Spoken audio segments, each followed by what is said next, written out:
Hemshech Ayin Beis, we finished discourse 27, Ve'evan Azeis, Parsha Vayetze, and we'll be about to begin Parsha Vayishlach.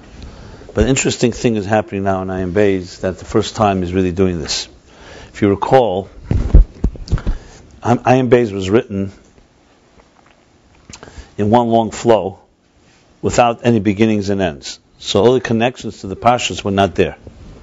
The Rebbe Rashab wrote this months before Ayin Beis actually began. So Ayin Beis began to be delivered Shavuos 1912. Shavuos Tofresh Ayin Beis. But he definitely wrote it, started writing it several months before. Some say even in January that year, which would be around Shvat, because he was a menton then, and that's when he began to clearly develop it, and so on. We don't know the exact dates when he began to write it, because it wasn't documented, but he was writing it. Shavuos, he began, and started B'Shar Shekdimu, but then every week he would deliver, not literally every week, but most consecutive weeks. And then when he delivered, he added a beginning and an end, which connected the Parsha, or whatever is the theme, and then said, to understand this, he would ask questions on the pasuk, and then said, to understand this, we have to first preface what we've been saying till now. So he essentially he broke this long flow of, let's say, hundreds of pages into sections, each one becoming now a separate mimer, which he also wrote, also beforehand. He wrote these beginnings and ends, and also added things inside the actual mimarim. So that's like a second edit of Ayin Beis. Then later it was put together. But the point I want to make is, so each beginning and end. But however, there's one exception where we are right now. This whole discussion we've been discussing, and I'll sum it up in a minute, is now he's actually going to explain it through the parshas of Vayetze, Vayishlach, the whole story of Yaakov. So the Maimorim are now actually not just the beginning and end, but the whole Maimer is now talking about the parsha actually. Yeah, so this is the first time he's doing this. I didn't notice anywhere else in Ayin Beis where it's done quite like this. But it's interesting because basically, up till now, he connected the parsha to the themes, but now it's completely interwoven.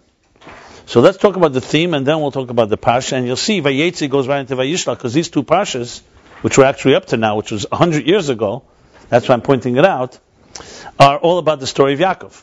Basically Yaakov's story starts in Vayetze. Well, it starts in Toldos, actually, when the battle with Yitzchak, with Esav, as we read this yesterday. But Vayetze, Vayishlach are the real two big. But first, the Vayetze, his journey to Haran, and meeting with his uncle Laban, and having to deal with 20 years of that hostility, and then building a family. And then Vayishlach, when he returns, and finally meeting in his encounter and confrontation with Esav. These two obviously are major events in Yaakov's life, and Ayin Beis explains it in depth according to Chassidus, and it's all connected to the central theme of Ayin Beis.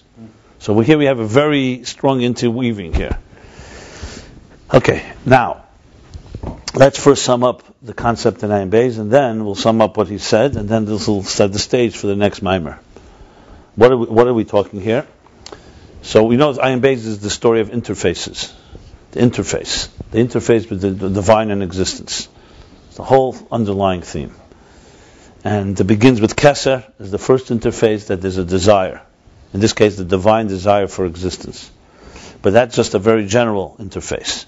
So to understand that, Rebbe Rashab began a long discussion on what we called immanent energy versus transcendent energy. Pnimi versus makif.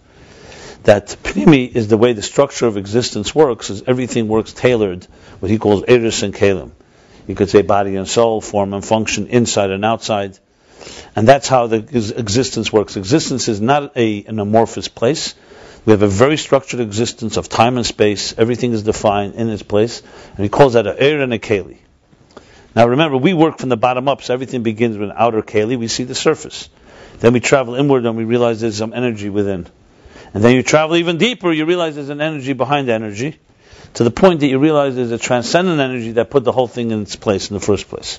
So essentially, keser or ratzon is that transcendent energy of the desire for it all. That's the energy that drives the whole machine. And then each part of the machine has its own driving engine that makes chesed, and gvura, a human being, an animal, mineral, vegetable, every detail, every cell. So essentially there's really like two levels of energy within everything. The general driving energy that connects it all, that coordinates between it all, that wants it all. Then the desire for the structure of the whole thing, for the whole piece of art, and the energy that goes in, invested in every detail of the art. That's the difference between our makif and our pnimi. And for us to connect to the divine, the interface to be complete, we need to travel first from the container and realize there's a specific energy, and that specific energy connects to all other energies until you get to the big energy, which leads you back to the source. Atzilus. That's in a nutshell. So to understand this well, there was a long discussion on this immanent energy, the energy within everything, which then came back after around 56 chapters, back to the transcendent energy, and a distinction between ratzon and faculties, because in our own personal being, a microcosm of all existence, we also have these two. When you desire something, desire is a very overall, I want a home. What kind of home? The details.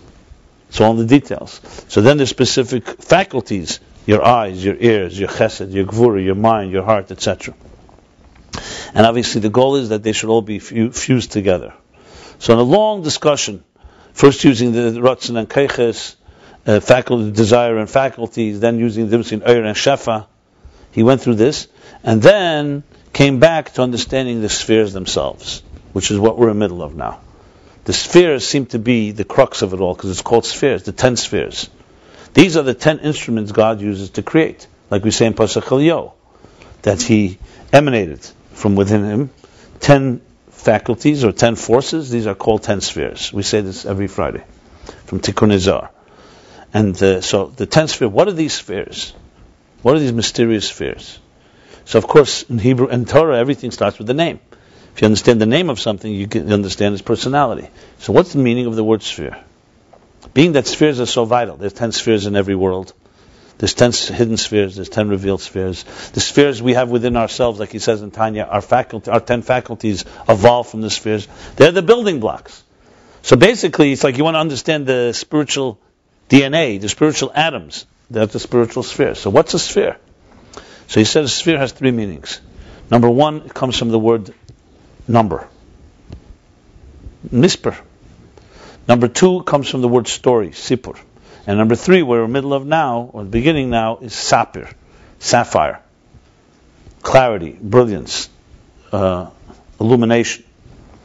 And each one, he dedicated chapters, 9 chapters to the first one, 14 chapters to the second one. So we're talking about serious discussion here.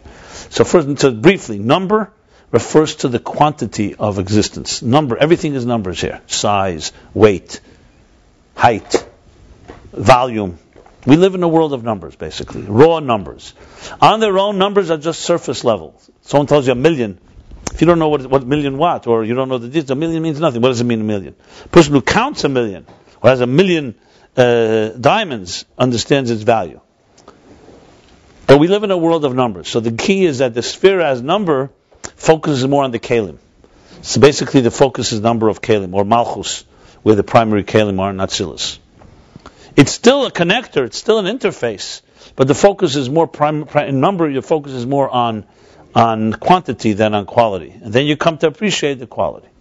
The second interpretation is a deeper one, that the same sphere has another element, and it has the story, it tells a story. What story does it tell? First of all, the containers tell the story of the energy.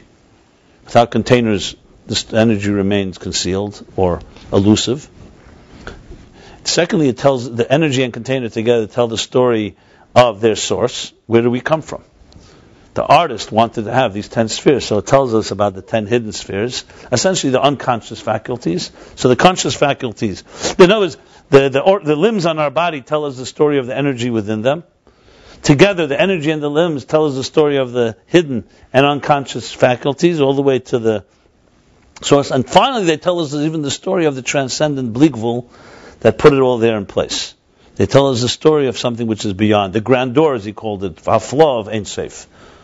Or, in other words, they tell us the story of the infinite power that connects it all, because the finite, who's directing, who's the choreographer? That's 2. And then comes the interpretation number 3, which is, of course, the highest one, that the sphere from the word sapir, Evan sapir. Evan sapir, which is, as he said, is a behirus, which means clarity, transparent, the glow of the illumination and the light Is everything working all right there, by the way? Yeah. Of the light and illumination of the spheres, the kelim are completely transparent. So in number, they're kelim and they conceal as they reveal. In telling a story, they reveal more. But now he starts talking about the difference between kelim and levushim, which was essentially the theme of this last discourse. What's the difference? Kelim and levushim is like this. He explains that there are really two levels of how something is expressed.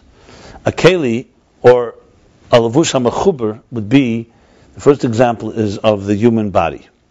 The physical body is a keli, or a levush, but it's an attached garment to your soul. The soul manifests in the body. Then there's garments you put onto the body, whether it's a head garment, or a body garment, or shoes. These are already second. What's the difference between the two? The first one is both attached and reveals. The second one is detached and conceals. Why do you wear clothes?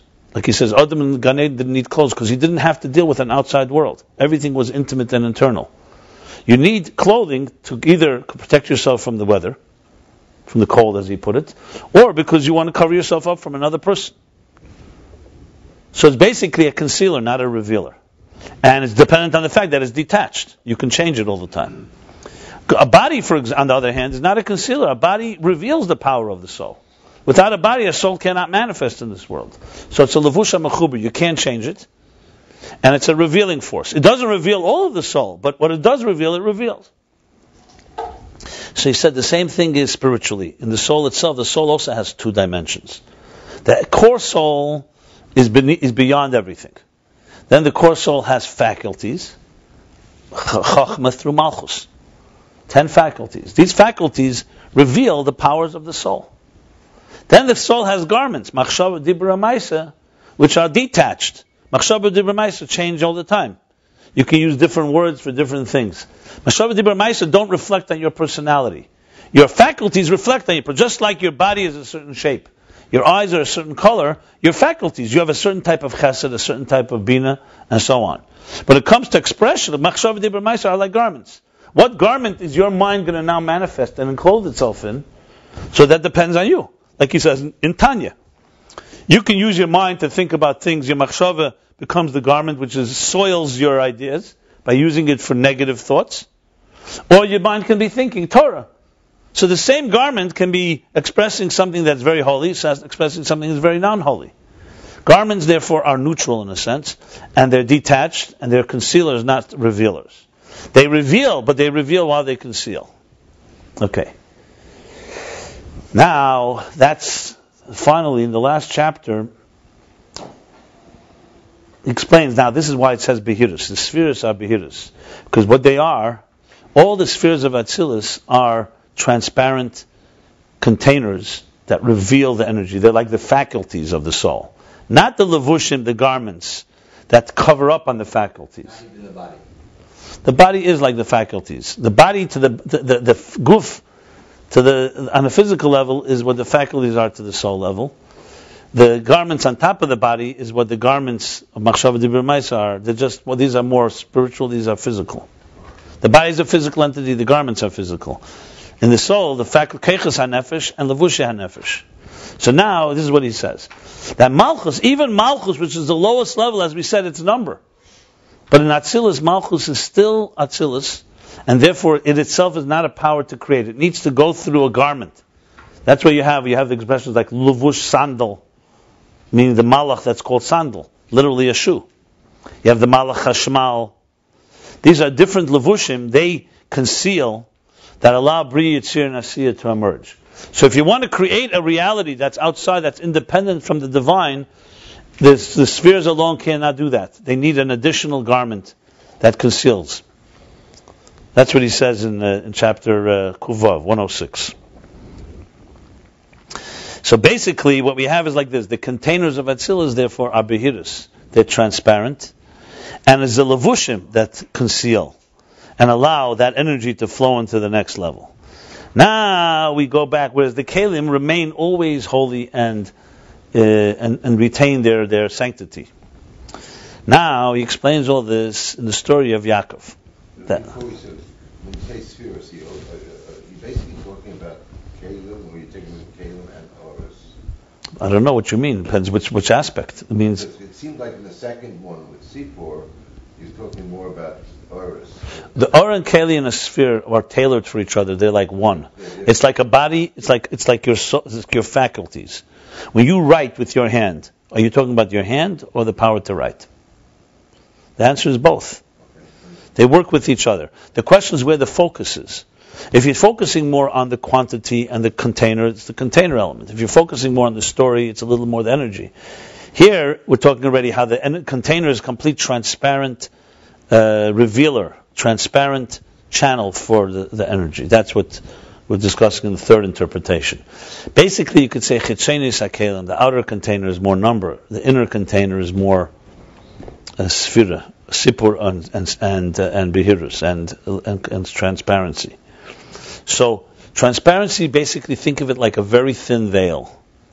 You could have we talked about translucent or even an opaque or a shape.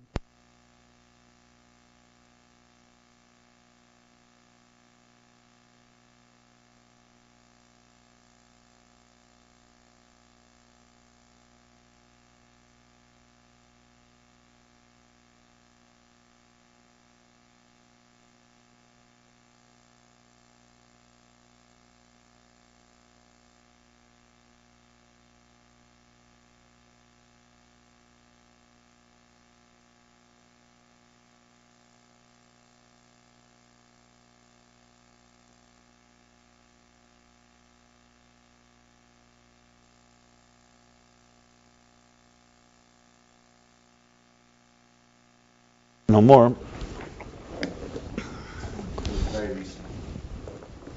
Yeah, because the green was right. Yeah. Okay. So let's just go back here. So we just said that they're talking about energies and containers. They all come together. So when we say sphira, he made it very clear in Ayin Beis that sphira. There's three opinions in Kabbalah about this. There's one opinion that when you say sphira, you mean the containers, and the has no shape and form, no particles.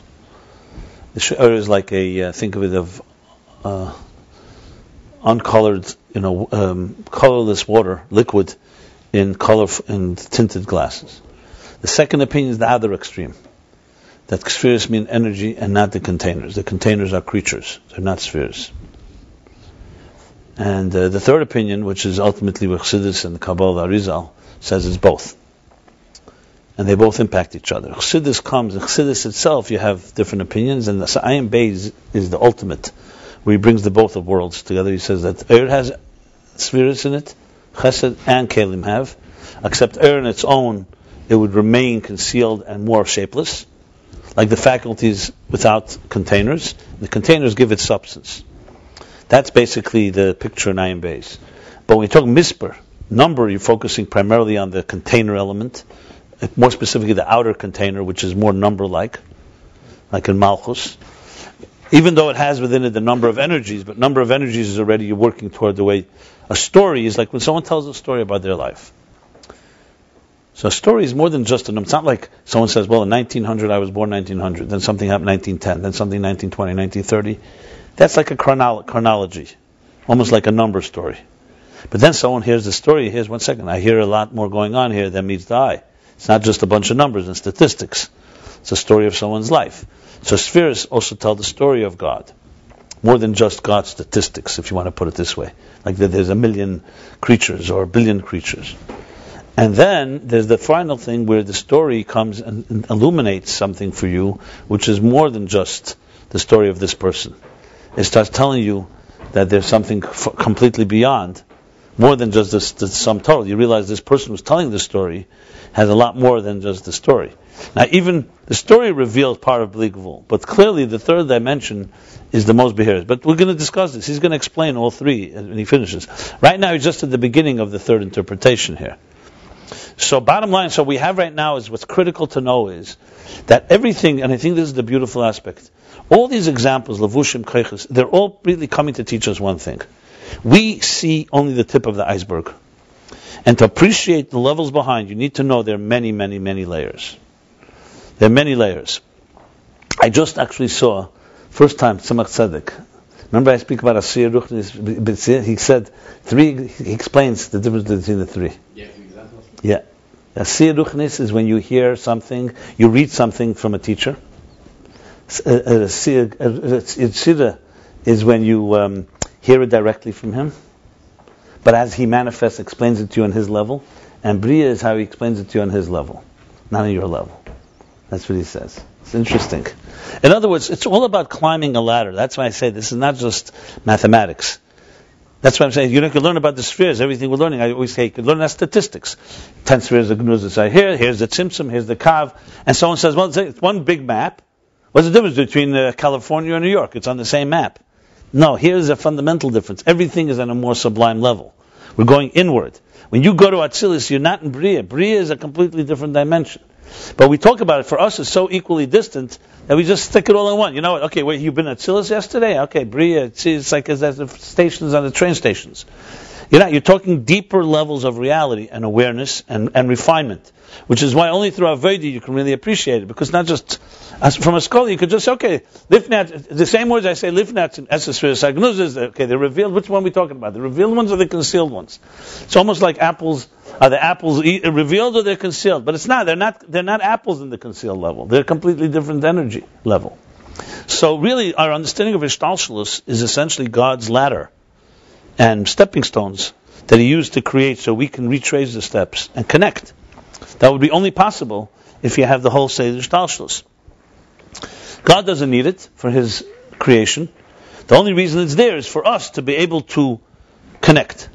So as such, if you really think about it, it's all about how much revealed energy, how much concealed energy.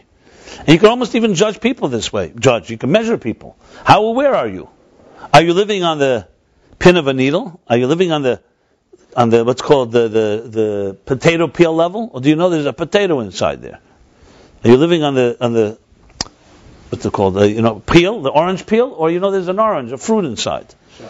And then there's layers upon layers. So levushim and kelim are just two ways to understand revelation and the depth of revelation. More levushim, obviously, the more concealed. Less levushim, less concealed. Adam in Gan Eden didn't need levushim. He didn't need garments because he was an intimate soul connected to his source. He was not connected to an outside world. Did not need to interact on that level, and there was no shame involved. A newborn child is a taste of Adam and Chava in Gan Eden. Not because they're newborn, they're not aware. They have no consciousness to be ashamed of. They have no consciousness like me and, like I said, object and subject. When Mashiach comes, you won't be knowing things, you will be knowledge. You say the world will be filled with divine knowledge as the waters cover the sea, means that you and knowledge will be one. Just like a fish doesn't get wet, water doesn't get wet.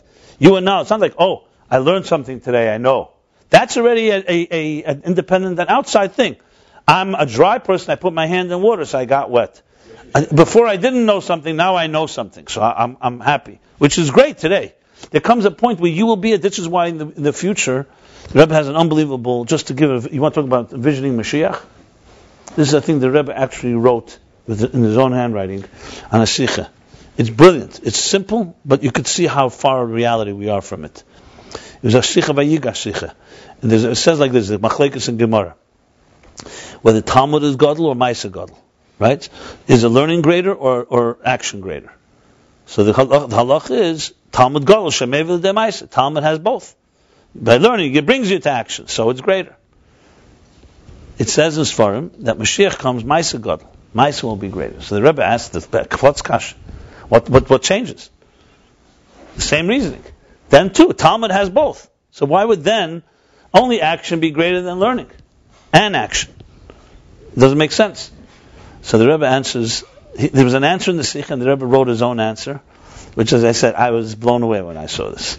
It's so simple, but you could see only a person who's living literally with Mashiach would answer such an answer. The Rebbe says like this: why do you need to learn in the first place? To know what to do. You don't have to open up, for example, Shulchan Aruch to know that when you're hungry. Your body tells you when you're hungry. So in other words, because we're not in touch with our souls, we don't know what we should be doing. When Mashiach comes, your body will just tell you naturally, this is what to do, this is what not to do. You don't need to look in the Shulchan Aruch or a Talmud for that. So, and he brings the Medrash. that Mashiach comes on Shabbos or Shemitah, the fruit will cry out, "Don't touch me." Even Mekir Tizak, the stones in the wall will cry out. Why? Because the world will be where it's supposed to be. The world is aligned with God. So the machine will tell you, this is not what you should be doing. It wouldn't even be a consideration. So the question is, why will we then learn Torah when Mashiach comes?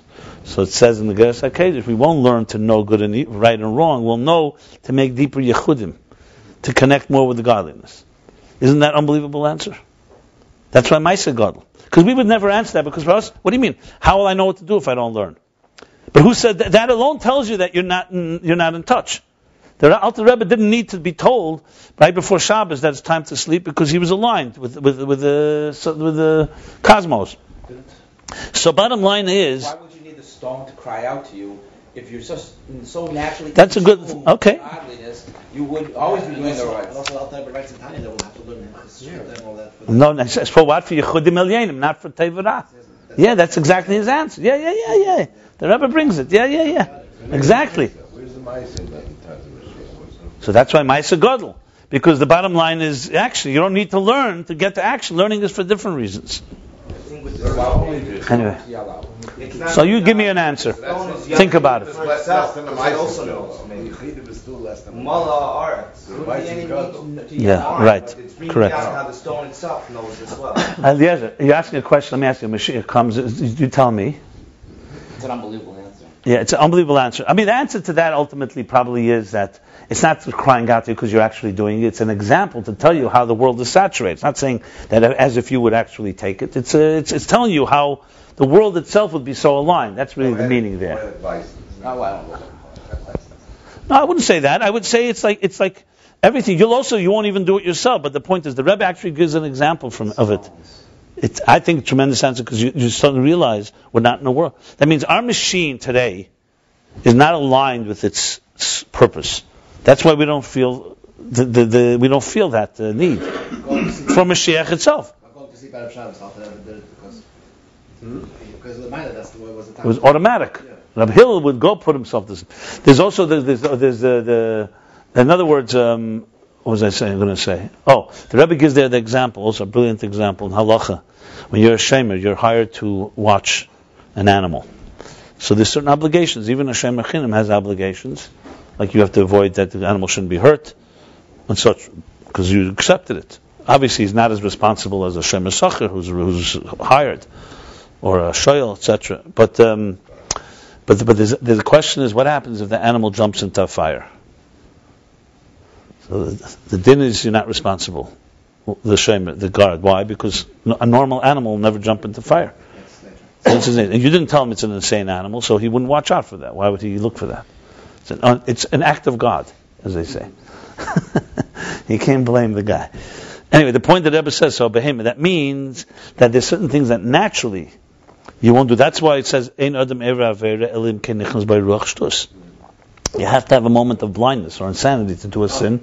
Because why would you put your hand in fire? No normal person would put their hand in fire. So it means we don't see its fire. Or we don't see the damage that it does. Anyway, the point I'm making here is that it's total alignment.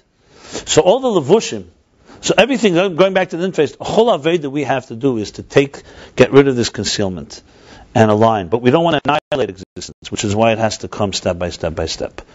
This is, in essence, what I just said, Kalim and Levushim, in this Maim till Kuf, is the whole story of Yaakov, Laban, and Esav. Now, how is the story? So he began by explaining it in Kuf Zayin. It's fascinating, the next 7-8 chapters, because it's all the whole story of Yaakov's life. So Yaakov goes from Be'er Sheva to Haran, right? And why does he go? Well, he's technically escaping Esav. He's going to find a wife as well. Or the other way around. So what does it start? It says, so he begins chapter Kuf Zayin by saying, I have to spell out a little more the story so you understand. So Yaakov comes, and we all know he's afraid. He has the dream, and Hashem promises him, and I will be with you and protect you, and V'shafti b'shalom. Then Yaakov, what does Yaakov do? He takes, before he goes to sleep, when he falls asleep on Har HaBayis, right, what happens? He takes the stones, puts them under his head, Yaakov, and they all turn into one stone. Afterwards, he lifts the stone from his head and turns that stone. It's all relevant to the whole story. That's why I'm saying it. matzeva. So the stone that he slept on, used as a pillow, now he takes and turns it into a monument, a matzeva, a marker. And then, remember we said that he... I'm sorry, that's one. That's once. Then he goes off, and he finally meets Rachel by the Be'er, by the fountain, and then he finally meets his cunning and shrewd and corrupt lover. And what happens? He becomes a shepherd. And first he says, I'll work 7 years for your daughter Rachel. Then of course he's fooled. He gets Leah. I'll work another 7 years for your daughter Rachel. Again, 14 years. And after that, he causes him to cause another 6 years. As Jacob later says, that these 20 years I didn't sleep and I ate, what did he say? I ate, I was freezing and I was cold and I was, and all that. Then finally comes the day that's time to return. After 20 years, he takes his wives and his children. He built his family, which would be the Shvatim. Let's just talk about the technical story here. And he goes back. Laban sees that he disappeared. He comes pursuing him. Where'd you go? Everything you have belongs to me. All your chain, all the sheep that you bred. And I should have added that within the sheep breeding, there's a whole story of how he works with these sheep and he breeds them, and there's the kudim, vrudim. We'll soon hear the inside story. It all belongs to me, Laban and his family say. And they finally come to a truce, and then it says that here again, same story with the stone. He says, V'yikach Yaakov Evan, Yaakov took a stone, V'yirima Matzeva, this is the top of Reish Vav here, and he again established Matzeva. You mentioned there's no connection to the first time he does in the beginning of the parsa, but here he connects them because it seems so the same thing. He did the same thing that he did in the beginning. Vayemi Yaakov le'echav, and he says to Laban and his people, Laktu avonim, you gather stones, vayilkatu avonim v'yasu gal, and they gathered stones and they built a gal. Key here, Yaakov built a matzeva, a marker, and they built a mound, like a little mountain of stones, a little hill, a heap. And that's when Laban says afterwards, Eid hagal hazeh, this gal, this mount, this monument, this mound will be a witness. Ve'eda matzeva, and your matzeva that you mark will be a witness as well, that I will not cross and you will not cross. Like Rashi says, only for negative things, for doing business and so on. Yeah, but like the Rebbe says, Shimon Chavtes, when you're dealing with the boundary of enemies, even business you don't, even kashrut heaven, even pragmati. Okay. Then he goes on and says that, what does the Bechaya say? That Yaakov did a matzeva, not a gal. If you look at the word, Yaakov made a matzeva, not a gal. A matzeva is just one stone. A gal is a heap of stones. And then by them he says, he wanted them also to make a matzeva, and they made a gal. So obviously the question here is why? What's the difference? And there it says there in Bechaya that their gal, the reason they made a mountain, that was for them a symbol of the sun. They worshipped the sun. So that was like a symbol of the sun. I guess a round, like a mound. Okay, now what is this in Ruchnis? This is the story of the spheres. This is the story of the interfaces. This is the story of keches and levushim, to put it that way. That's basically the story here. How does it go? It goes like this. So, to start with Eitz Chaim. The words right in the beginning of the Maimer is really from Eitz Chaim. The story, first let's start with what the whole thing with sheep. What's this thing with sheep anyway? So the word soin comes from the word yitzia. It means going out. So right away there you see it means going out from a source. Yaakov's working with Itzayin, so the words are, you'll see this language I'm using now is from here and also from the later Mamorim, so it's all part of the Ayin Beis. Yaakov's working with Itzayin was refining and transmitting and drawing out the three types of sheep. Akudim, Nekudim, Vrudim. Akudim are 10 energies in one container.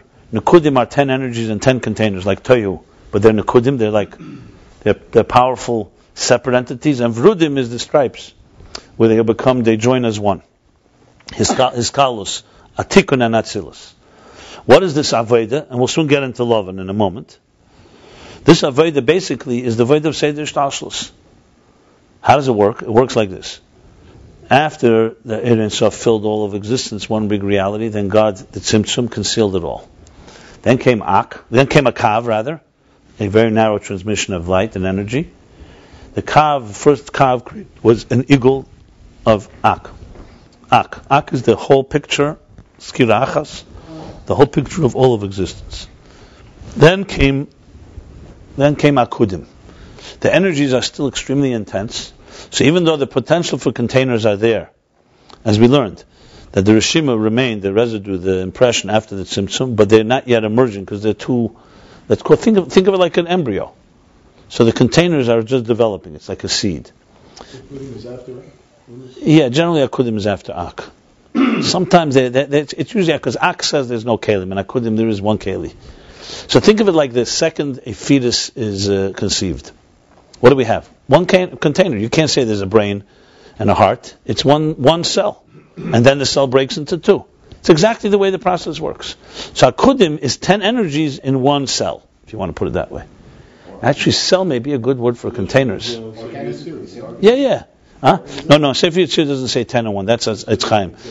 In Sefer Yitzir, Esses Sphere is Bli Ma. This is Eitz Chaim. Yeah. Akudim b'klei echad.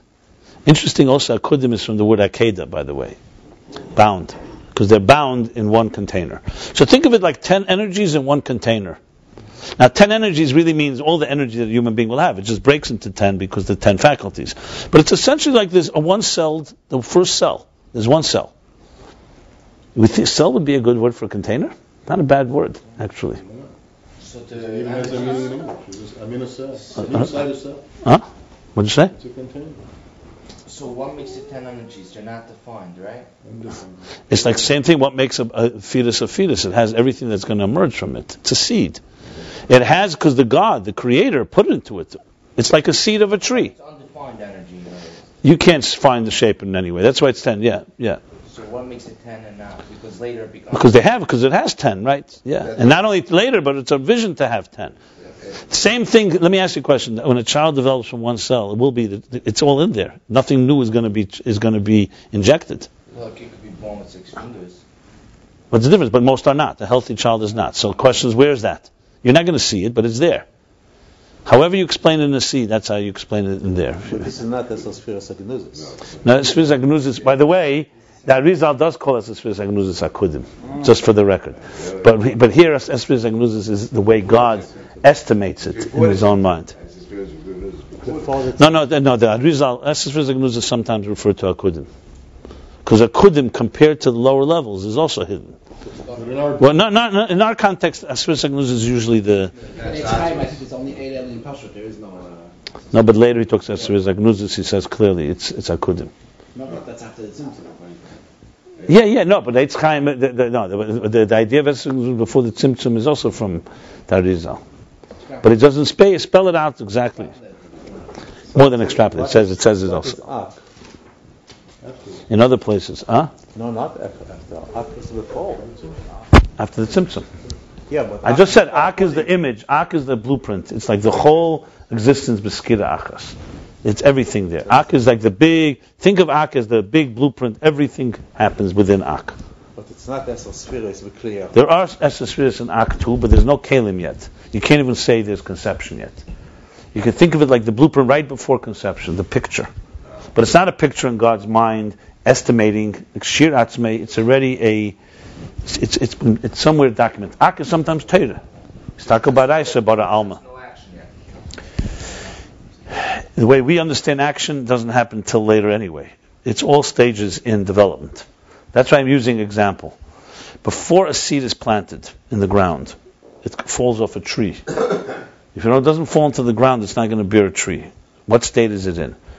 You have to remember, you have to stop thinking in Megushim Dika ways. You can't think in terms of here and now. This is all about taking you away from thinking. You're not going to fit it into your comfort zone. If you fit it in your comfort zone, you're not going to get it. It's the exact opposite. The whole point is that it should not be something that's so tangible. It's trying to help us understand Alakus. Alakus is not the tree, it's the seed that makes the tree happen. See, we live here and now, so everything about us is what's a table? A table is a table. Someone tells you, one second, a table is not a table. A table is made of wood. The wood is made of atoms, of elements that are made of molecules, made of atoms and subatomic particles. Most people right there, they're not interested in that. I want to know what to take. I want to have my breakfast. Don't you tell me that they're subatomic particles. That's the way we think. And Chassidus is going to fight with that until you get it. There's more space than there is stuff. Right, exactly. How could it hold it? Yeah. But I'm hungry. Okay, so that's the point. Your soul will be hungry to know the subatomic energies. Today, your body is hungry for this. So anyway, let's go back. Okay, so after Ak, you have the emergence of 10 in 1, which is the first type of sheep that he bred. Now this is through Avodah of Yaakov, through the malchus. He used the sticks, which later we'll learn is from Zohar, is like tefillin, where he did his Avodah, so he was drawing down the energies. We'll soon discuss Lavan, because that's very important. But first I want to just speak Akudim. The next level is Nekudim. The next level, Nekudim, as the word implies, Nekudais. They're points. So now we have 10 points, but they're still very intense. Because remember, even when the fetus, let's say, develops now, it's still, what's more dominant is the energy than the details. The details haven't fully developed. But you have now 10 distinct entities you can talk about, but they're very intense, and the containers are still very fragile, which is why there will be Shviras HaKelim. You're talking about the cell has now divided? Yeah, that's divided, but it's still very fragile. It's still far from, I think the first 3 weeks a baby is still smaller than a palm. Even less probably. So anyway, then comes, but we're not talking so much about Shviras HaKelim. When you speak Nekudim in the context of Yaakov, we're not necessarily talking about Shvira. That's a little different. It's relevant to the discussion, but I'll discuss it a little later. Then comes Vrudim.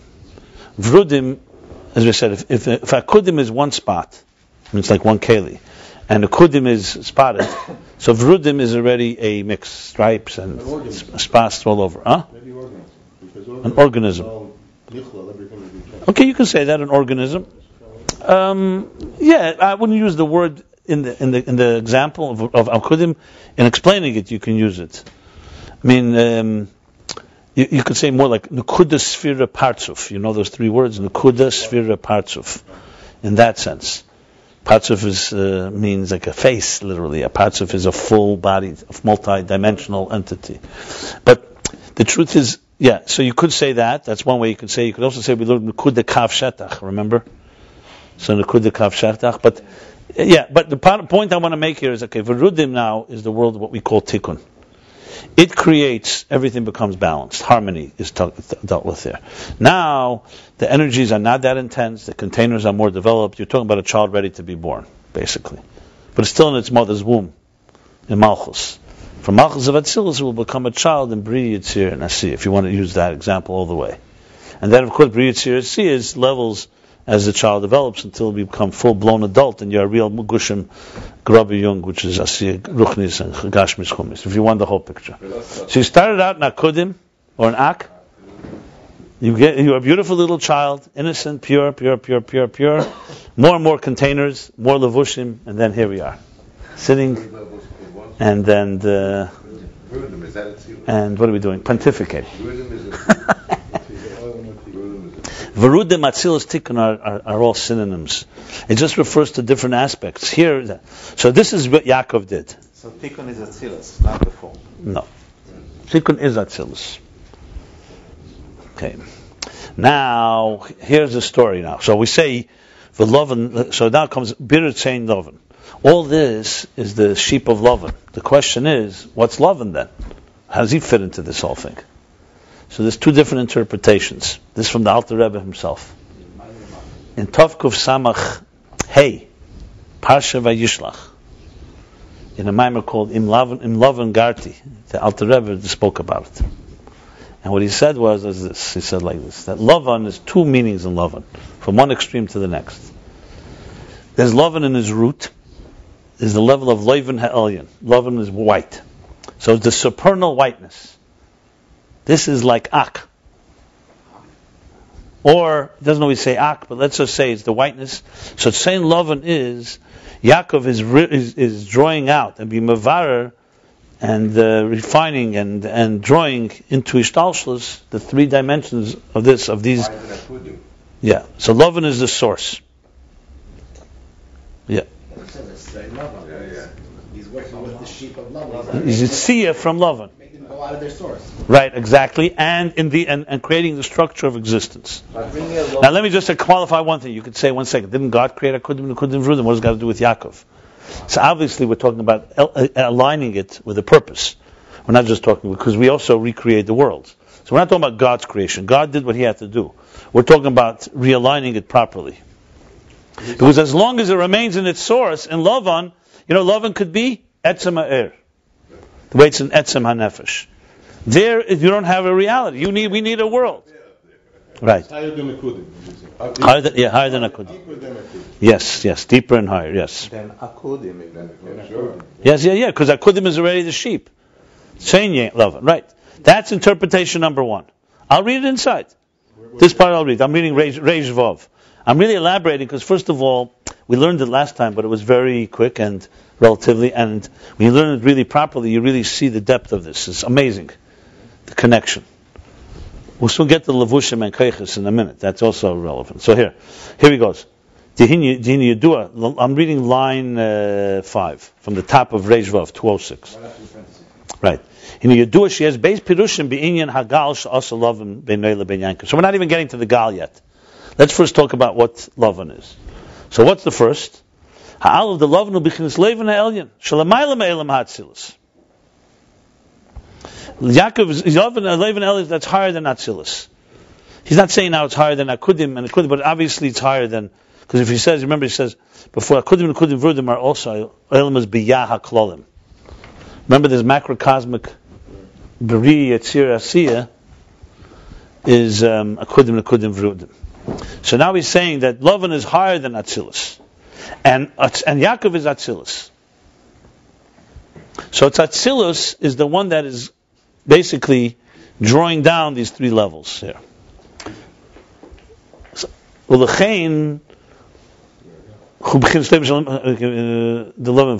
Okay. So let's not go to the Gal for a moment. That's interpretation number 1. Down, much further down. Go down. Like 10 lines from the bottom. Less than 10 lines. I'm let's read that and then I'll explain it, then we'll lead the Gal. It's the opposite. He's talking about Lavan down here. The one we're familiar with. The charlatan. The conniving. So and that Lavan is rooted in this Lavan. You understand? He's rooted in that. Now we're talking about this Lavan. What's his level? What's his level here? This Lavan is lower than Yaakov. Shubchin is atzilus, because Yaakov is atzilus. V'Lavan ubchin is klippas neged de bria. He's klippa nega of bria, not just bria, the klippa of bria. Shenikra Lavan lamata, that's what's called Lavan lamata. Ubchin is chochma de klippa.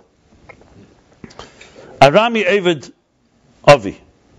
By the way, Arami, you're right, has both meanings. That he came from Aram and that he's sly, fool, deception, deceiver.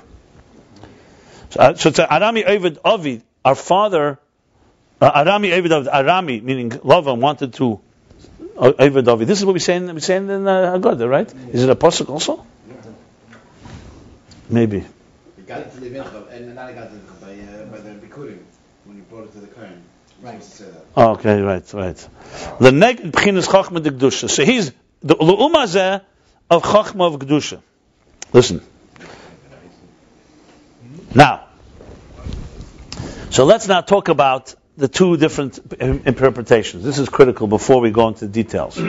So what's the difference between two interpretations? The first interpretation is Yaakov Atzilus is drawing down from Tzein Lavan and creating an orderly hishtalshlus. Lavan on his own would be beyond everything and it wouldn't create a structured existence as we know it. Okay. Lavan, the second interpretation, meaning the literal one, where Lavan is below, there Yaakov is actually elevating. The Lavan is a corrupt force, and he's taking his tzayin and turning it into Akudim Vrudim in a holier sense. He's elevating it. For the record, it should be mentioned right now, All this is step one of the birur. When he finishes this, and Parsha Vayishlach, we're going to learn, what's the first thing he says to Esav when he sends the angels, the messengers? I was by Lavan, Lim Lavan Garti. Still from. And Garti Tayag Mitzvah Shamarti, right? Why is that important to Esav? Because he's basically telling him, I already refined the first level, Akudim, Vrudim, and therefore I'm empowered now to come and refine you. And there's two opinions there too. Is Esav lower than Lavan or higher than Lavan? No, my Maram speaks both opinions. Is what happened in reality. Anyway, so what? Is this connected what happened in reality? That Tzon Laban could shoot with this, or it's, I spoke in last class. Teiras medaberes bel yenim. This is really what happened. The question is what happened physically that important. Remember, the Teira speaks in spiritual, and it alludes to the physical. Teira dibra b'losh meyad. The physical is connected to that. I heard what he said. The physical is a manifestation of that. The physical is a moshel for that. That's reality, and the physical speaks in the language of this world. Let me ask you, is Avram chesed, or is Avram a man that lived in a tent with a wife called Sarah? Avram is chesed that walked on this earth. Is there Mepharshim that say that is all mashal? The Rambam in Nevuchim says certain things are moshel, not this. But in the that happened. Yeah. The question is, when you see Mitzrayim happened, is it leaving a land called Mitzrayim, or is it leaving Mitzrayim v'Gvulim? What do you think? Of course, they're leaving a land that came out. But that's technical. That's already a technical. Okay. The main thing was leaving Mitzrayim v'Gvulim, and that therefore there's a land that's called Mitzrayim. You have to remember, God was first. Remember, you never forget the first pasuk. Bereshit bara Elokim Mitzrayim v'Saret. So He created Mitzrayim. So it's not first Mitzrayim was created, then we figure out it's Mitzrayim v'Gvulim. First, God created it from a spiritual place, and then it became a Mitzrayim physical. That's the whole thing. Reality is up there. We are the outer surface. Yeah, there are opinions, of course. But these things, but not on these things. Who said that's the people who are unbelievers, right? Eve, the Chazal, it says there are three opinions. Yeah, there's never says that it was a real person. But to say because the Gemara says you can go say on everything is a little pretty big step. Well, we don't say about the whole entire Tanakh that it's actual. Why not? I'm asking Eve is part of Tanakh. No? Eve, Chazal say about Eve, one exception. What do you? Yeah. They say on certain dinim, there are dinim in Torah that will never happen. But actual events, there are probably some. The Rameh Bepano says when it says Arim B'Sodis and all that, that's not a guzma, because that's how it is in Ruchnius. Because sometimes it does describe, for example, enormous size and stuff like this. No way. Some say the Gemara says it's a guzma, it's an exaggeration. So he says that's not a guzma because in Ruchnius it's that way. Spiritual, everything is for sure. There's the Rebbe's Sikha, famous Sikha in Chilek of Gimel that he spoke about, are all things in Torah eternal. What about the medications? We say today there are things that Shnistanu Hativim. Nature has changed. The question is, what can you say changed? What can you say that didn't change? This is a very big discussion. It doesn't belong right now. Look, the bottom line is from the point of view we understand it, nothing can change. If something changes because of physical change, doesn't mean Baruch needs to change. It means on a physical level, it's not. The Rebbe brings it from Rabbi Ad and Shmuel. Rabbi Ad and Shmuel. Is it possible that it changed physically because it spiritually changed? Right. That's why it changed physically. Yeah. That's what you said. It could be for two reasons. It could be because the physical, the turbulence, so to speak, doesn't allow the spiritual to completely manifest. Look, the Alter Rebbe says in the Geser Tshuva, a beautiful thing. He says, why in time of Shas, time of the Beis Hamikdash, when someone who God forbid, Karas, would die at 60, today not. So he says because today the Helam of Golus we're not aligned, so we can live longer because we're more crass. We're not aligned with the spiritual. So that's really the opposite of. And we get a slightly less of an honest also because of such that. Yeah, it's a different challenge. Anyway, so let's just continue here. So basically, Lavan, right? So saying Lavan is either he's either drawing down from a high level into existence, or he's elevating from Klippa, Noiga, and he's turning it to Kedusha, which of course is more basic interpretation. But they're both accurate. Both are correct. They're even dependent on each other, but that's another discussion. And that prepares him that when he meets Esav, he says, I just finished that stage of my bir, now comes stage 2. And it's all connected to Mashiach, by the way. Because these are 2 stages in all our... You think it'd be higher? It could be higher or lower, it doesn't matter. Either way it's understandable. Why? It could be once he finished the easier, he now goes to a harder bir, a lower one. Or you could, you could explain it either way. I mean, it's not... Well, both these No. Lamala are both refinements. Like, even when he's bringing it down level to level, that's both refinement. Yeah. Why? Because you're bringing it into existence. Because you need to... No, but you're bringing it into a reality like we need... And we can't live in the world of Ak. We need an existence. Okay. Now, based on these 2 explanations, he explains this Gal. According to each interpretation. What's this thing with the Gal, with the mound? So Yaakov builds a matzeva. And he tells them, take the stones and build a Gal. So here's the 2 interpretations. I'll tell it to you briefly and then we can learn it inside again. It goes like this. According to the first interpretation, the Gal is... Well, before we get to the Gal, what is a Gal in Ruchnis? So a stone is a letter. Avonim are asis. So 1 letter is 1 letter. When you build a mound of stones, you're building a bunch of letters. What are letters? We learned earlier letters are garments, detached garments, not containers. When you already use letters, you're already concealing. The ideas themselves are not made of letters. That's what he said. So, now, in letters themselves, but the fact is, through letters, when I speak now, or when you think, letters reveal. But a gal is what are you doing with letters? You're taking stones and you're not organizing them. You just pile them up, disorganized. So it's disorganized letters. This is called a parsa in Kabbalah. So we have now kalim and levushim, and a levush that's detached is a parsa. What does this mean? That when you're talking about just to reveal a divine level like atzilus, so the kalim are transparent, like the faculties of the soul. Our faculties are revealed. But when you're dealing now with reaching to levels that are far lower, meaning, let's say, reaching to someone else, now you have to conceal in order to reveal. So when a teacher doesn't just give you his full flow of free flow of intelligence, he's giving it to you with examples. And like he says, and chidus, he may give you a riddle. So when he gives you disorganized letters, allows the flow to come through, but it's very, very concealed. That's the level of parsa. That parsa, as he said earlier, is levushim, like levush of chashmal, and so on. So now what's happening is the energy is being concealed. So the issue here that Laban had, by both interpretations, is with his gal. So according to the first interpretation, well, there's 2 levels of parsa. There's a parsa, a gal, let's call it a barrier, basically a curtain between higher than atzilus and atzilus. And there's another one between atzilus and lower than atzilus. And this corresponds to the 2 interpretations of Laban.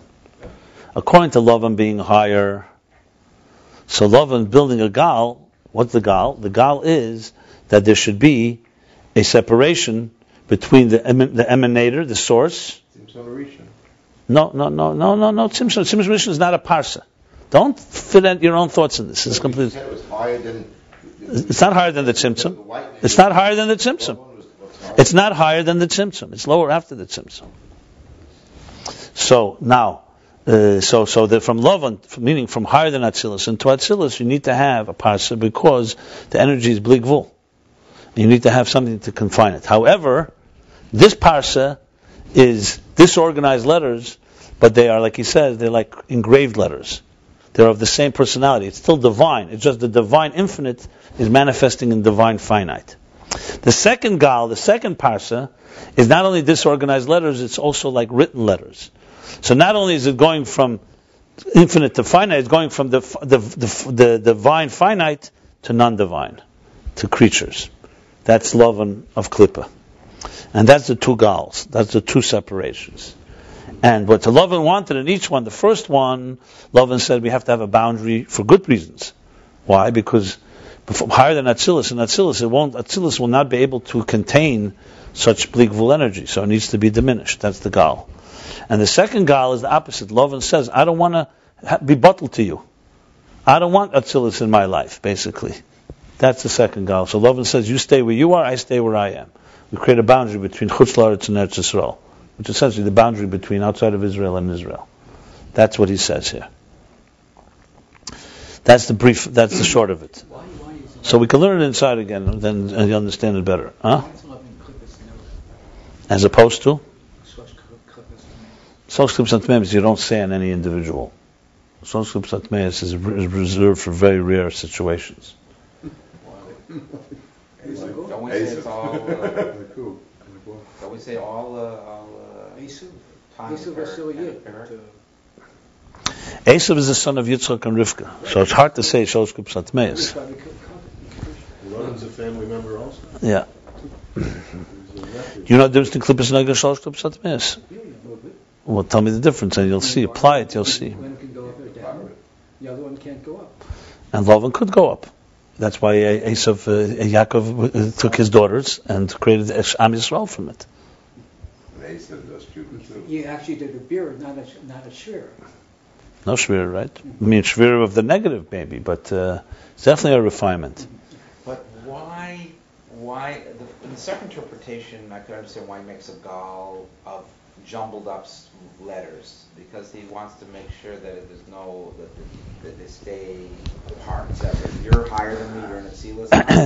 Well, we're going to learn inside. He says why. He says why? Yeah, listen. For Bli Gvul, look at the whole point that he's been discussing. In order for the infinite divine energy to manifest in a defined structure, you need to have a few things. First of all, you need the first tzimtzum. That conceals the whole light before the tzimtzum. That's fine. But even after the tzimtzum, you need very serious concealment. You need a parsa. Because when Bli Gvul is radiating, Gvul cannot emerge. No matter what you do. So you need, the jumbling up is also a healthy thing when you're coming to that type of, the distance between the two are very far. What is the word gal meaning? Literally? Huh? Reveal. Yeah, gal means reveal. Simple word gal means, where does that come into? Well, maybe because it reveals through concealing. That's how I would say, if you could explain. It speaks about it. Gal einai. But here gal is more of a concealer. It ends up revealing, but let's learn it inside. We'll learn it inside right now. So he said, Beis Pirushim Be'Ayin Hagal, right? What's the first one? Ha'al the love mechins leven el shlemal mel. It says v'Yaakov mechins el matzil. So what's the gal? V'Agal she'asa leven elyon, and the gal, the mound that leven elyon, the higher supernal whiteness created, built. Hu b'chinas ha'parsa sheben erin sof ha'maitzil el natzolim. It's the parsa, the shield, the veil, a curtain between erin sof ha'maitzil and natzolim. By the way, all this is based, as I said, I can tell you all the Maimorim this is based on. I did a lot of research. There's a Maimon called V'hivdila HaParechis in Parsha Lach Lach in Torah talks about this specifically. Basically, it's all based really on the Parechis, on the curtains inside the Beis HaMikdash. There were many different veils and shroud and curtains. They all reflect, of course, the spiritual ones. That's where this has come. But isn't in spirituality it's like so many Adin cakes? And therefore? You're saying in the Beis HaMikdash everything there was amounts. We also have amounts, and then the amounts, if you go to start breaking down, it starts getting unlimited. But right, okay. So he says like this: what's that? Pasha ben Erinsef Hamaitzil Ela Natzalim is from the source, meaning the emanator, to the emanations. Ukanayda the kashem sheyesh pasha ben atzilus lebiyah, like it's known, just like there's a pasha between atzilus and biyah, which will be the second interpretation. There's also a parsa between keser and chochma. Just for the record, so you shouldn't get too technical, even though I said ukudim are higher than keser, but you could also easily speak about keser to atzilus as you speak from Laban to Yaakov. The details are ukudim v'rudim, but keser is also essentially Laban, because keser, Laban Elyon could be called keser. So don't get confused by these levels here. So why do you need to have this parsa? Because atzilus is a structured entity. If you don't have it, you'll have, like I said, a seed. To be a shir midah, something with measure and proportions, you need to have this parsa, this veil, this curtain. Now he explains. By the way, just for the record, But he says in Tere'er there, he brought it in the previous chapter, this level of parsa ben atzilus l'biyah, you know what that is? That's chashmal and the vush, and you know what that rooted in? He says chitzeni is bina.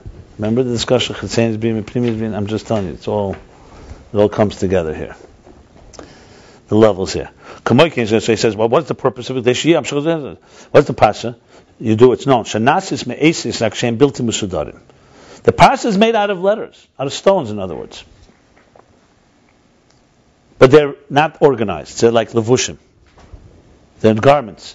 When you dress up in a garment, right, as opposed to walking out without garments, your garment is essentially disorganized. I mean, it could be a nice argument. It's not disorganized in that sense. But it's not a reflection, like, for example, your faculties. So let's say you have a feeling about somebody. You don't want to tell them your feeling. You're going to say it in garbled words. Right? That's what levushim are. So parsa is essentially what it does. So here it goes. AC is built in Mesudar. The AC is Mesudarim Arihim Kalim. Here goes the Kalim and levushim. Kalim, actual containers, that in them and through them is transmitted and revealed energy, like words of speech. But words, letters that are disorganized, they're in order to conceal the energy. Like the riddles. What did he say? He said what did he say? The anagram, not the anagrams. The riddles, when you scramble the word, like scrambled letters. Is the kameas, or like the letters that are on amulets. That in order to conceal the secret contained within them, the mystery within them. So you see letters, but you can't really understand them directly. The same thing, this example is also by the parsa, the curtain between the emanator and the emanations atzilus. They're also from letters that are disorganized. Now here goes. However, you do the keser. It's known that the asis, meaning these disorganized letters and containers, not levushim, we're talking containers. So the kalim are like asis that are disorganized, yeah? So they may be they're disorganized, but they're like engraved letters. They don't have substance. When engraved letters don't have that, like made out of ink. They're engraved within the stone. Therefore, these letters that are disorganized, they're not complete concealers. They don't completely conceal. Because even with the parsa, even with this veil and this curtain, the energy is not transmitted as a different personality. It's just the same personality. When you write something, letters are two substances. You're taking ink, which is one entity, and you're imposing it on parchment or paper. So you have two problems. It's disorganized, plus it's of a different substance. I gave the example for it. Imagine someone giving you an example within the subject, or they give you a foreign example, an alien example altogether, which makes it harder to understand.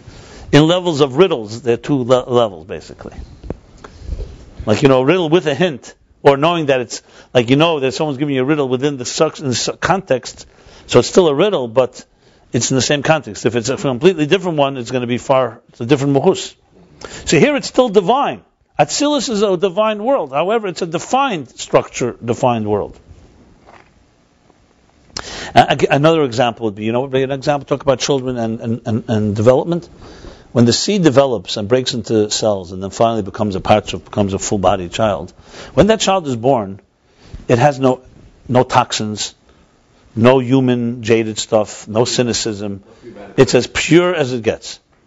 But then it starts assuming things from people who impose it on the child. It starts getting distortions. That's already levushim. Adam and Chava, before the chet, were like that. Pure, transparent channels of the divine. So they are a step away from the source. That's why it's egal. But they're not a separate entity either. They're aligned with the source. That's a good example. And then comes all the stuff that we gather. I mean, unless some of you still have the innocence of your newborn innocence.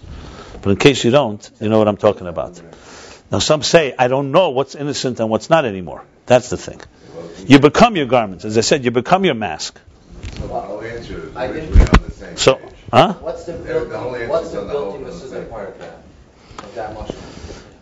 Because you have to take from bli gvul to gvul. The built-in Mesudar is that to keep the purity of that first cell, or one cell, like in its purest form, will not be able to emerge into a structured existence without jumbling of the letters, basically, or scrambling them. It would mean like an infinitely deeper teacher cannot give you the idea without giving it to you in a riddle form. It would just be too deep. It would be beyond us. You need it in a mushal. The mere fact you're asking me this mushal as an example, we have to put it into words that fit you, that are not the original idea. You're saying that the Any idea, anytime you have to explain something to somebody that you can't just say the Inyan on its own, means you're somewhat jumbling it up. If you have to give an example, especially if you have to give an example from something completely different. You want an example for that gufa? Okay, let me figure it out. Chikika you're saying? No, chikika is jumbled, disorganized, but of the same, yeah.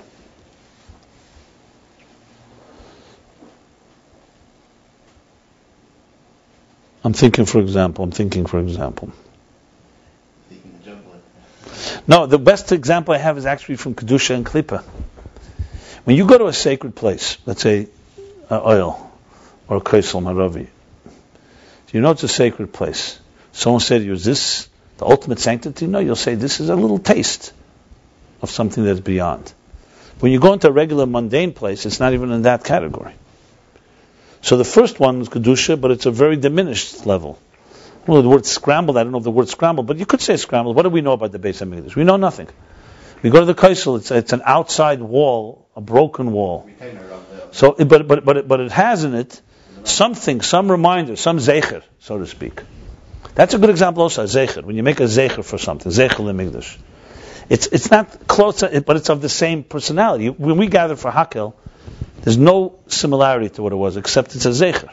So we're recreating by gathering together. So it's similar in personality, but it's completely different dimension. And when you gather, let's say, for not something that's not holy, or you don't gather at all, that's an example outside of the pale altogether. I mean, the word scramble is a little confusing, but scrambled simply means that it has to change.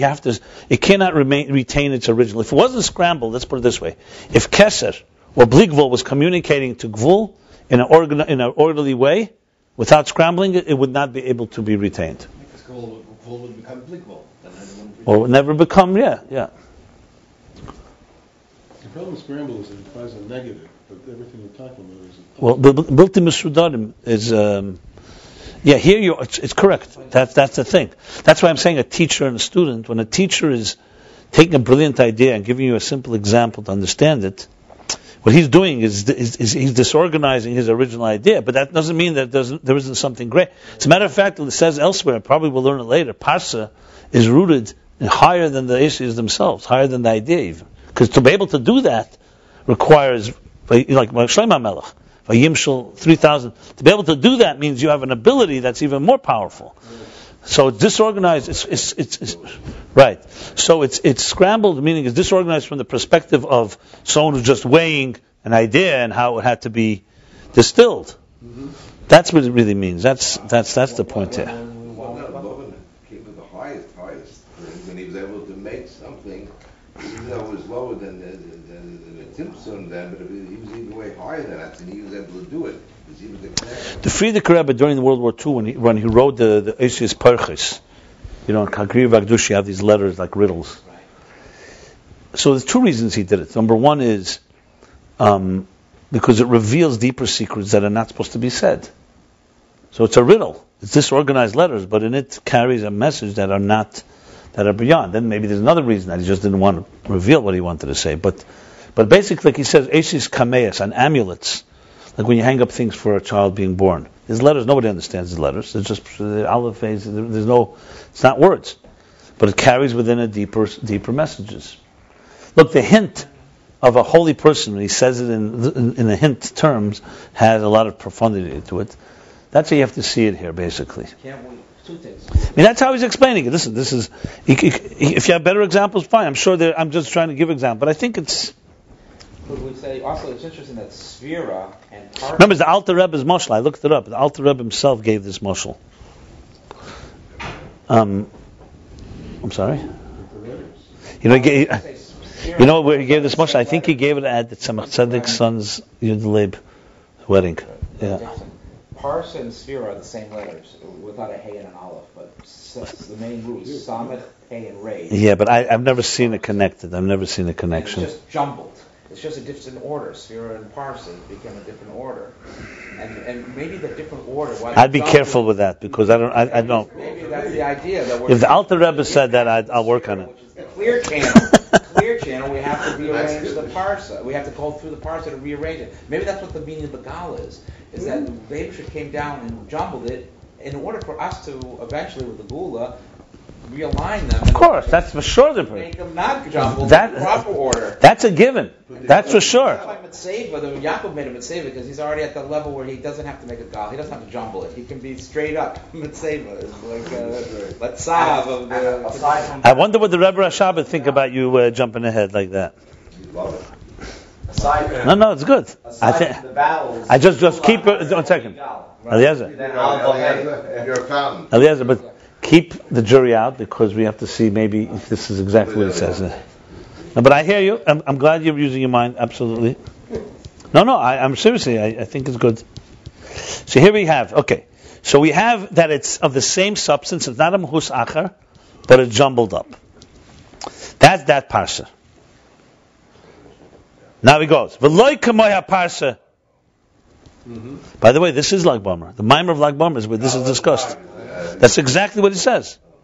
That's why Lag B'omer is hoyd shebahoyd. It's the last levels. But that's exactly correct. Yeah. What was it?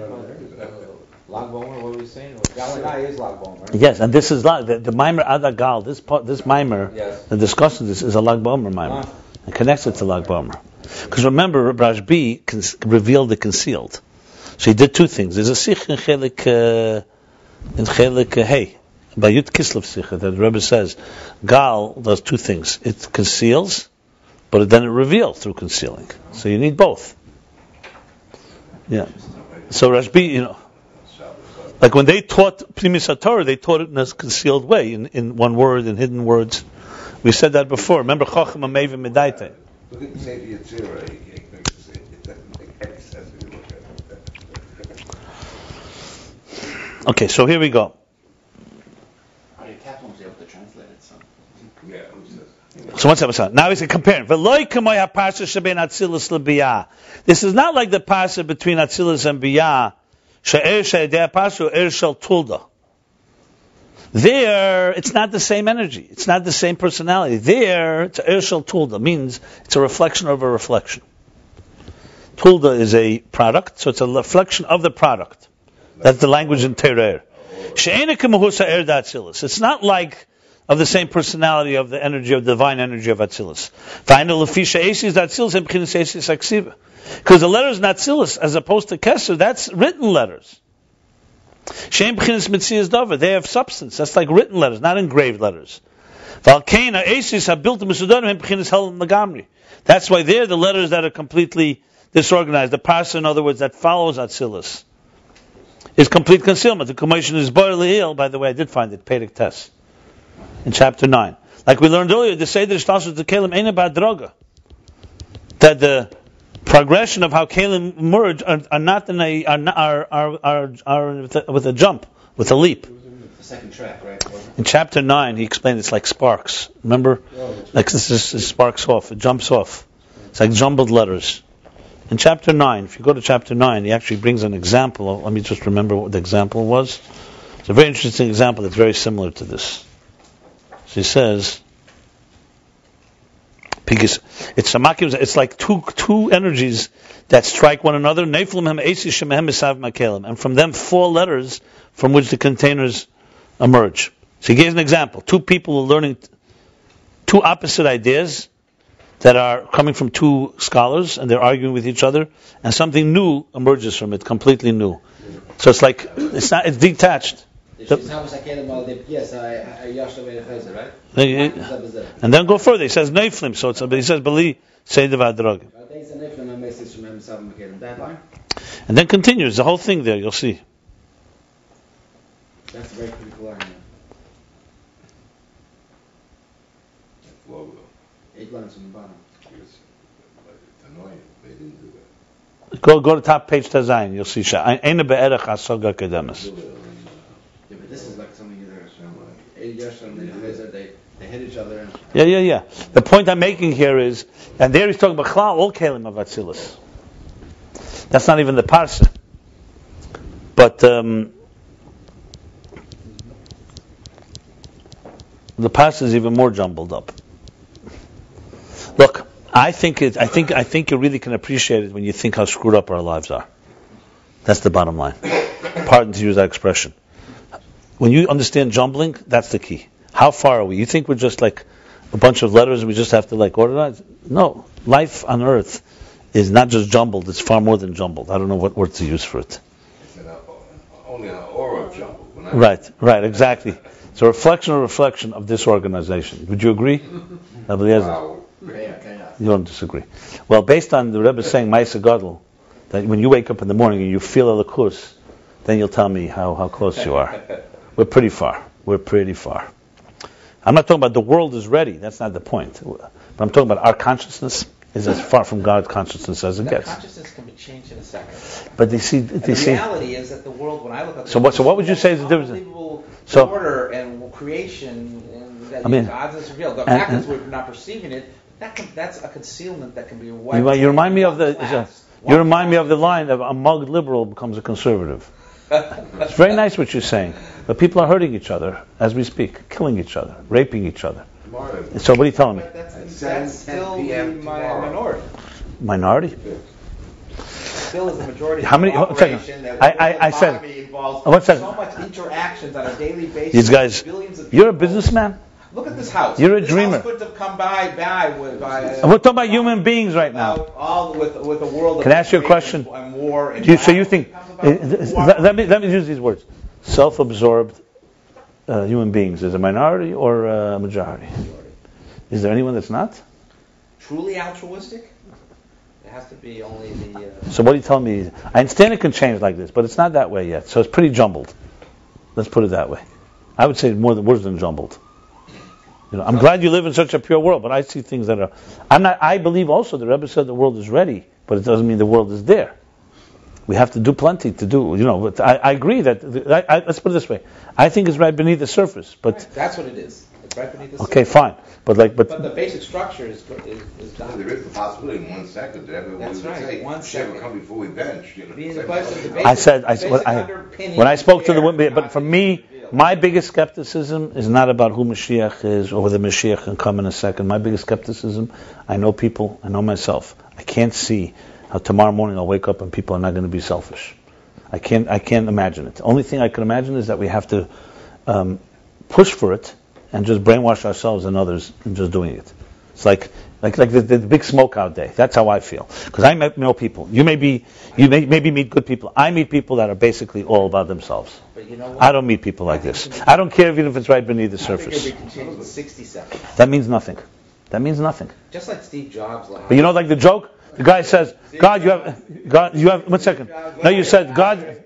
He changed and made a revolution in 60 seconds. But what? The famous ad about the girl with the sledgehammer in Macintosh on a Super Bowl. 100 million. You know about that? That created the whole revolution in Macintosh. In 1 60-second spot. So why did the Rebbe have to? Why did the Rebbe Rashab have to spend thousands of hours writing this? No, if it took 60 seconds, and the Rebbe spent 40 years yelling and still not getting there, and 21 years. Where's the 60 seconds you're talking about? Your 60 seconds for me. It takes this to bring the 60 seconds. So how's that resolve our issues? Because maybe 60 seconds is much worse than you think it is. 60 seconds can be the difference between life and death. You die also within 60 seconds. You die in a second. So 60 seconds can go both ways. Says that a person can become chuvin. But how does that? The whole world can do that. I mean, you're a positive person. I'm positive, but I still tell you, my only reason I would give my whole life to go for it is because I believe what the Rebbe says is true, and despite what I know about human nature, and I believe that that the mere fact that I resist it means that I have to get over that and just fight the war, even if it doesn't make a difference. That's why. But what you're saying does not speak to me at all, because you're making it sound like it's. I know. I think that the driving force is that it absolutely can happen. People are receptive, and I really do believe you almost have to brainwash, like what the Rambam says in Hilchos Gerushin. It's the Yetzer that is forcing us, and we think. That's what I believe. So I absolutely agree that people are fundamentally good, and they've been programmed to not be that way. But that program is pretty strong. No, I'm in agreement totally with you. I think also it could change but there's no question we have to do something serious about it. Okay. I was wondering whether you're trying to get out of the meeting because you say 60 seconds. What do we need a meeting for? You know the joke, the fundraising joke. A year and a half to come up with the 60 seconds. Ah, there you go. Like the chassid of the Tzemach Tzedek. You know the story of the chassid of the Tzemach Tzedek? 4 agencies came up with one guy, but it's a whole story about this ad. And it changed everything. You know, if this Steve Jobs does not inspire you to bring Mashiach, it's been Dvarim B'Teilim, the whole reading that book. It did really inspire me. Okay, good. You're allowed to learn no. from yourself. You know the story with the chassid of the Tzemach Tzedek? What was his name? Asher. You know the story with he slept 25 years, 30 years on a bench, so you should understand, legs of chassidus. Then he got sick. They should get the avort of chassidus. And then, so then when he got older, he got sick from it. And on his deathbed, he said that if my sleeping here caused me to lose one day of putting on film, it would not have been worth it. So Tzemach Tzedek said it takes a man to sleep 30 years on a bench to say that. Okay, so so what are we saying here? No, you know the joke. The joke goes like this: God has all the money in the world, right? For him, $1 million is like a penny, right?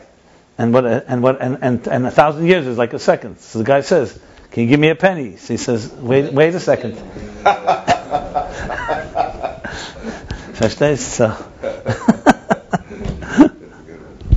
Anyway, so this is a different mahus. So now out of the parentheses, but being that the eretz of atzilus, the energies of atzilus are measured and parameters, and in this they are infinitely distant from the energies of the emanator, the source, which are infinite, bligvul. That's why you need to have from the source to the emanations because you can't have the amshacha, the transmission of the source, the energy of the emanator, the way it is, bligvul. The only way is by piercing a veil, by piercing the curtain.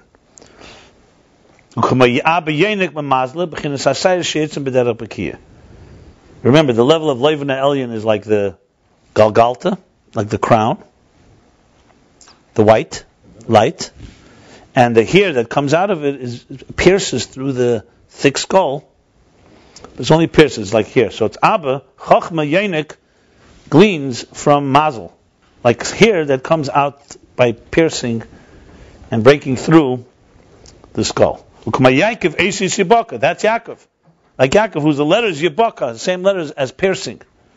Because Yaakov is the one who pierces through the energy, through the parsa, through the gal, that Laban erected. That they come through like a piercing form, like it breaks through. It's like something like a barrel that's so full, and just through the seams, you have like light or energy just cracks through the cracks.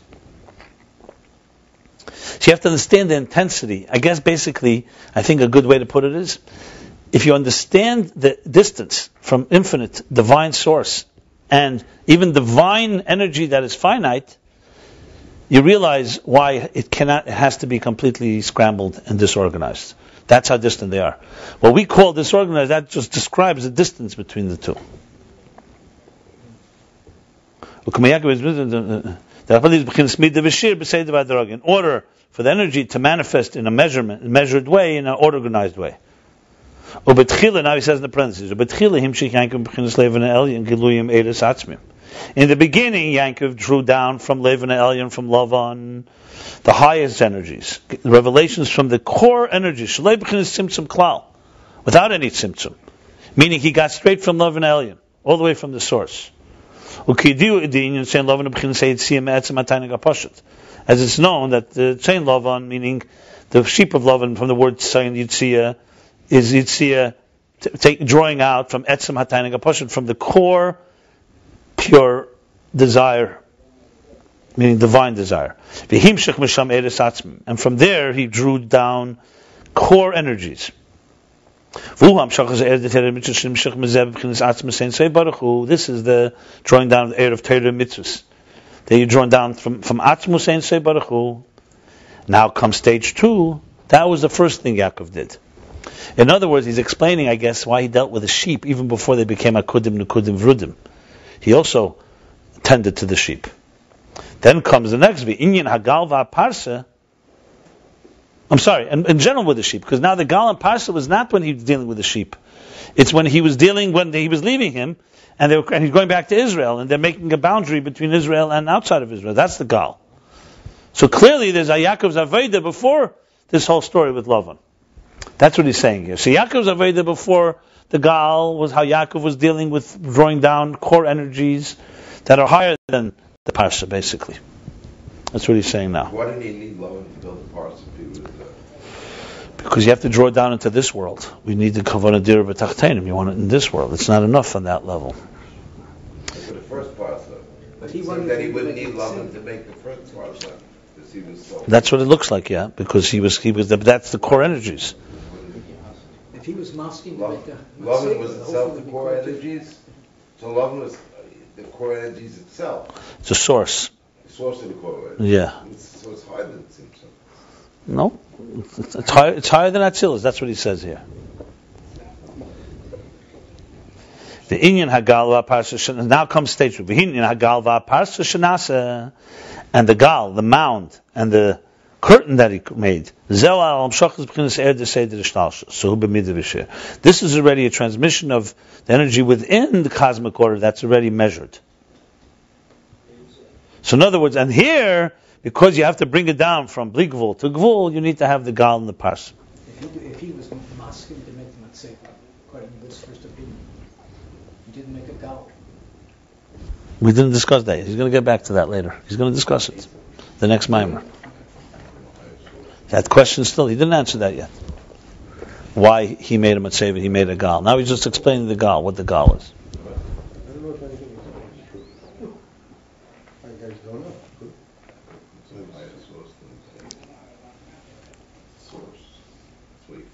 Ube'emes, however, in truth, himshech Yaakov b'chinas Lavan Elyon, kol ha'eres v'amshachas the b'chinas pnimis u'b'chinas chitzenius. And Yaakov, in truth, drew down from Lavan Elyon, from Lavan, all the energies and transmissions, both from inner, both outer, v'kol b'chinas ribu er le b'agbola, and all with an abundance of energy, not in any limited way. V'yesh leimer, and we could say shezeu al derech elam al meluya nivra. We could say this is similar to what we learned earlier in the previous chapter. This is how the world was in the beginning. The world was a complete world. Tell this mole. Even Lamata, down on earth, there was a divine revelation. And that is in order to give power that afterwards we should be able to draw down. I'll explain this in a moment. That's why Yaakov first drew down the general divine energy. Also in the outer level, also in the outer dimension of the transmission. And then came the boundary, the curtain, in order to draw down and say the Vadraga. What he's adding in the parentheses is like this. There's two things.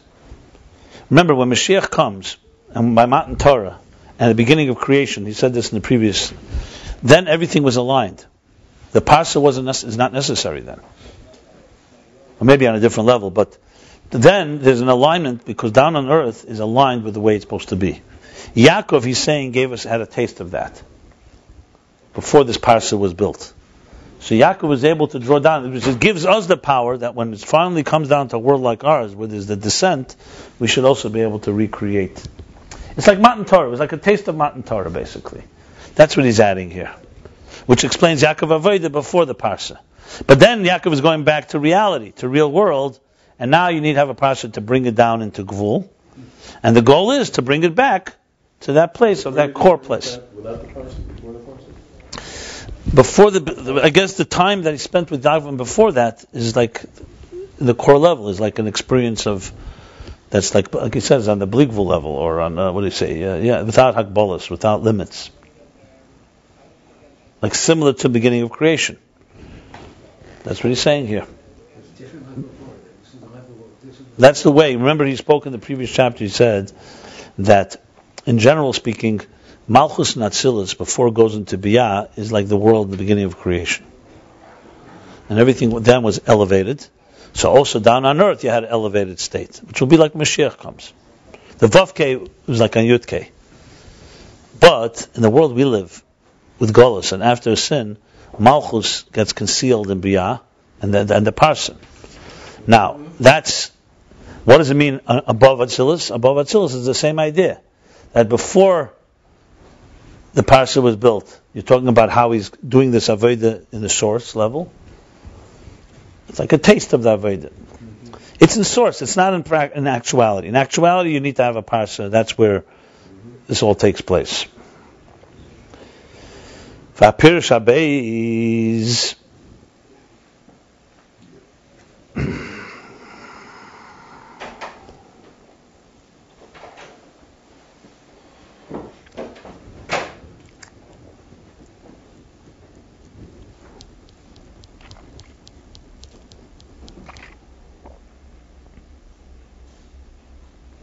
The second interpretation is Lovan Lamata Harbim B'chinas Yaakov Shu B'chinas Atzilus. The Lovan is far lower than Yaakov, who is the level of Atzilus. Lovan who B'chinas Klippas Nega. Love is the level of what do we call Klippas Nega?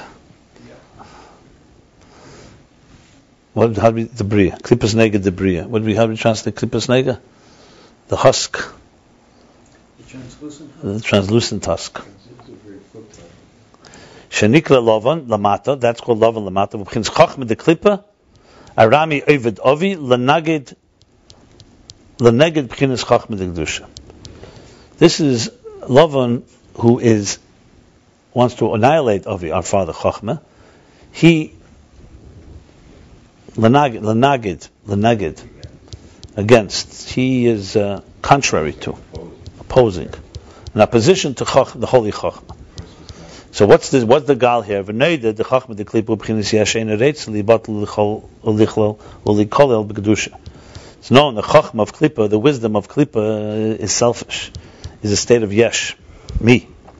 Shein erects, he doesn't want to be subsumed and subjugated and encompassed in holiness, the higher holiness of the Yaakov, b'chinas Yaakov atzilus, b'chinas shema. Yaakov atzilus is ma bittul. He doesn't want that. That's why he made a mechitza. This is the opposite. That's why he created a boundary, a barrier, lahafsik beinayim, to separate between them, that it shouldn't radiate in him the energy of kedusha, of holiness, liful behabitl, to cause him to have bitl. Pen be'ein of yira, like we said, pen be'ein of, maybe with his eyes he will see. So he's afraid of that. What? Pen be'ein of yira, yeah. That what's the context? That be afraid maybe his eyes will see and it'll affect him. V'yesh leimer, we could say this is Ayin Madiyisa b'Zayar. This is what it says in Zayar, that kasher machrizin l'mayel l'man boy l'machme ap shchinta, that when they call out from above, whoever wants to see the face of the Shechina, of the divine presence, hasitra achre beirachas, the sitra achre runs away. Shein eretz alidus ezek gili alakus, because it doesn't want to see any divine revelation. Sheyiful behem abitl, that will affect it to have some subsumation, subsuming. Ulechein, in parentheses, Matan Torah idafka adei shahedu Yisrei. That's why Matan Torah came specifically after Yisrei acknowledged Kiddush B'chinas Chachma de Klipa, because Yisrei was also Chachma de Klipa like Lavan. Shenikra Kayan Ayin, which means the priest, the strong priest. priest of strength. And through acknowledging and being subjugated to the holiness, Yisr from the word Yisr, that through came an advantage of energy, which is why Matan Torah came only after Yisr, and it's in Parsha Yisr. And his acknowledgement, and how did that acknowledgement come?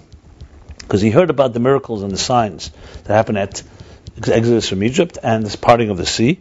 It says like Yisrael heard everything that God did. And this Moshe transmitted or drew down. That there should be a divine revelation also in Chacham of Klippa, Liful Shama Bittel, to cause him to have Bittel. So Yisrael decided that it's going to help him. And the beginning of this transmission was through Yaakov. Okay, so here we have it. In another Maimer it says, I saw one of the Maimorim, it says that even though Laban wanted to achieve this, but because Yaakov already did the Avodah with the chain beforehand, and he built the Matzeva, so Laban was not successful entirely. He wanted this. What, he wanted to do what Yisrael wanted to do? No. He wanted to build a boundary and didn't want to have Bittul. He didn't want to see it. So it says, but because he already did the Avodah, it was too late. He already opened the door.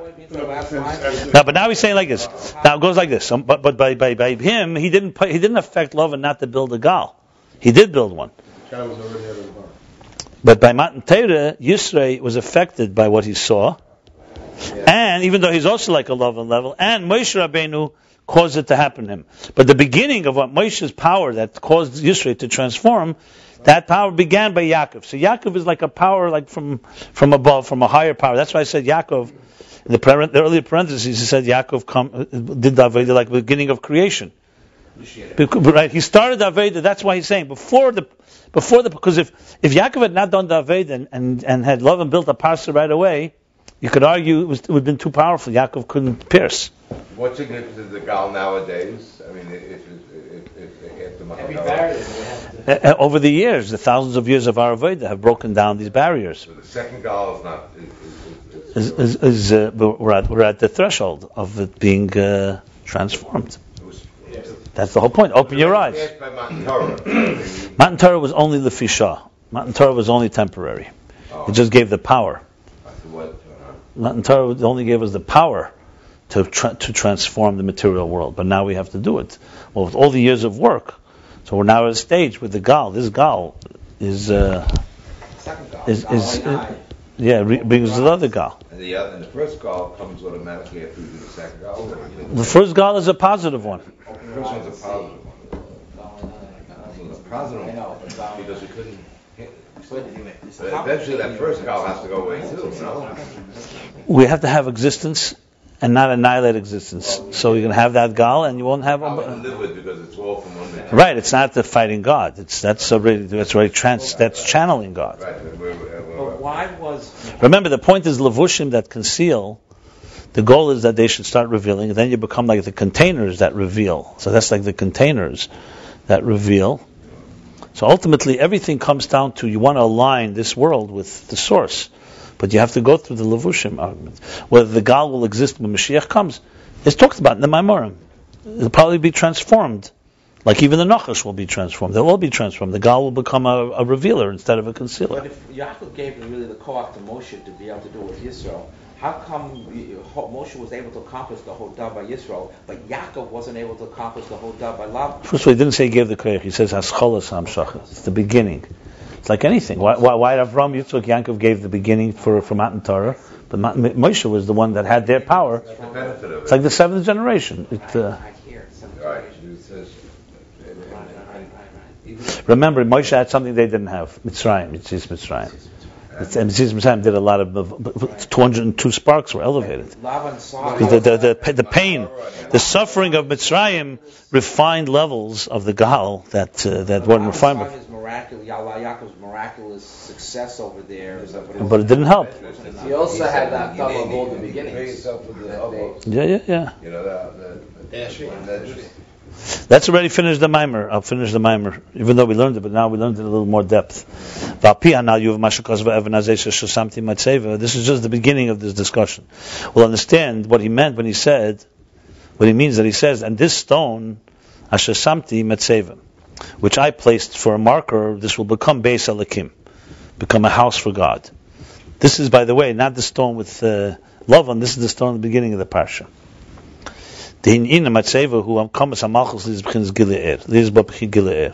Matseva is the level of lifting up malchus.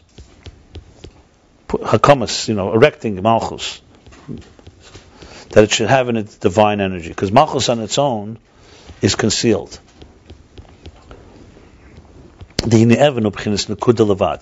Stone is just a point alone. It's a dot. It doesn't have any light in it, energy. Matseva is parsuf. There we go. Matseva is a parsuf, which creates a full-bodied entity. She has divine revealed energy, like we shall explain. And this is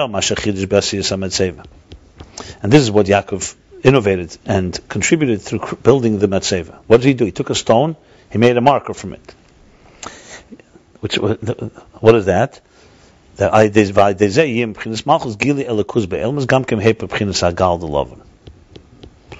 this, this is maybe also what helps. They first made the Matseva earlier, and then he made another one. Okay, so that malchus should have in a divine. Since malchus is now lifted to a higher level, remember we learned malchus lifted to a higher level. That's Yaakov lifting it to a higher level. Therefore, also in the worlds which receive energy from malchus, also has the power to be divine, and not like the Gal of Laban. Had Yaakov not made a mitzvah, basically, the Gal that Laban would later create would block the bittul to enter into existence. Okay. Now, what's Beis Elokim? Okay, so we have two things here. Took the stone, made a matzeva. Now he says, this stone that I made for a matzeva, a marker, I lifted malchus to that level, will be Beis Elokim. Hu sheyeh b'malchus gilei b'chinas primis v'atzilus ein sof. Baruch Hu. No, not just that malchus should be elevated to higher levels in atzilus, but a malchus should have actually the core essence of the divine. Even the higher level, not just that malchus is lifted in atzilus itself to a revealed state, but even higher than the Seder Shtalshus. This is the meaning that the moon will be complete. Malchus is the moon, but it was diminished. So malchus will come to a full moon, which means malchus receives also the bligvul, not just the gvul. So in other words, malchus is misper. Misper not only becomes sipur, but also becomes the bligvul and even behirus, and even becomes transparent, like containers. So malchus initially you can say is more like a lavush. It's actually a container. But it receives the bligvul, and that's why it gives power to pierce through the garments that conceal. I'm just spelling out in the context of the whole thing. That's what he wanted to say. So Yaakov didn't just pierce the gal. He also went all the way to the level of bligvul. Because there's three things going on. There's three levels. There's the infinite divine, there's the finite divine, and then there's the concealment, the material. So you want to go through all levels here. That's the two gals as well. There's a gal between the bligvul and the gvul, and there's a gal between the gvul and the klippa. Understand? So that's what's happening here. You mean the two mitzvahs that Yaakov is? I didn't say that. That he didn't explain yet. There's a gal between bligvul and gvul, the divine bligvul and the gvul. That's keser and atzilus. The source. That's the gal that you need, the letters that are disorganized but of the same personality. That's Laban alien. Then there's a gal between atzilus and klippa of bria, the Laban hatachton. And what you want to have here is that not just that he has a revelation, malchus, of atzilus, should not just have more energy, but it should also have primis atzmus. So you want to go not just to more gvul, you want to get to keser before, you want to get it to Laban Elyon, basically, higher than the parsa, basically what he's saying. Those are the two mitzvahs that Yaakov established. You could maybe, but he hasn't said it. Was Jacob upset when he made the second gal? I'm sure he was, but we'll soon find out, because he's going to discuss it. It was And through this will be literally the divine infinite energy also in the worlds. It's the whole daf of the malchus. So that's malchus. It's a positive thing.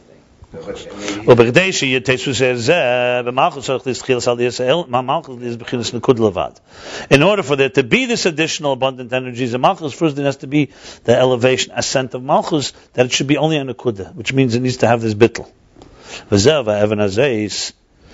I argue, so why does he need Evan Hazais? Let him just go and build a Beis Hamikdash or build something. No, it has to start from the lowest levels. You cannot just jump there. That's why Evan Hazais, he takes this Evan, specifically this one, which began as an Evan, just a Nekuda, and had no revelation. And I directed it and made it a Matseva, filled up Malchus, and it should be a Gili. Ye a Beis Halakim. That will be Beis Halakim. Allah, Li is Bechinas Evan, Nekuda, Nas Bechinas Beis Halakim. Because through elevating this one dot, this one point, you create a Beis Halakim. V'zeu shekaz ye a Beis Halakim. His question was, Evan is lashon nekeva. Nekeva. Feminine. Evan Hazais. Evan Hazais is feminine. Ye is masculine. So it should have said Ti a Beis Halakim, not Ye. What's Ye? Lashon zachar, masculine. Li sheba malchus me'ed gili pnimi va'atzmi. Because malchus will radiate an inner immanent energy and a core energy, and it will transmit and influence biyah. That's why it's called lashon zachar, because it's a mashpia.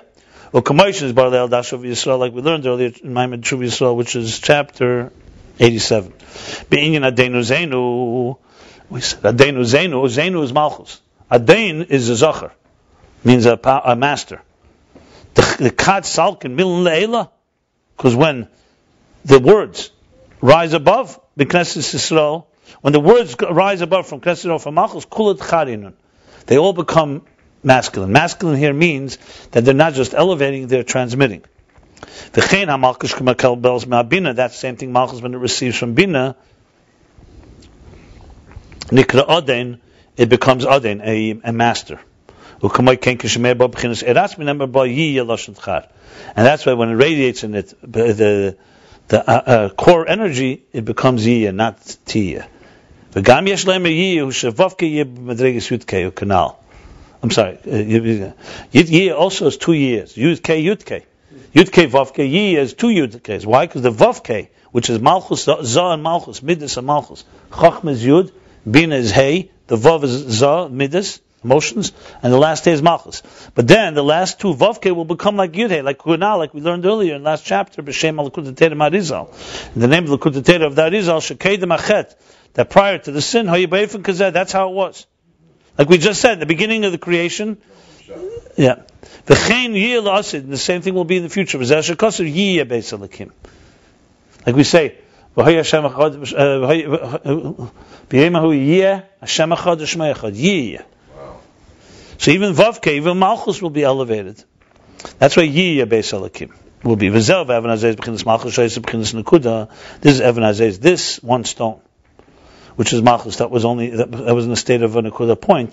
Asher samti matzei b'chinas Partzuf, which I placed as a marker in the form of Partzuf. I turned it into a whole Partzuf. Yiyah Beis Halakim b'chinas teis v'seh pnimi v'atzmi.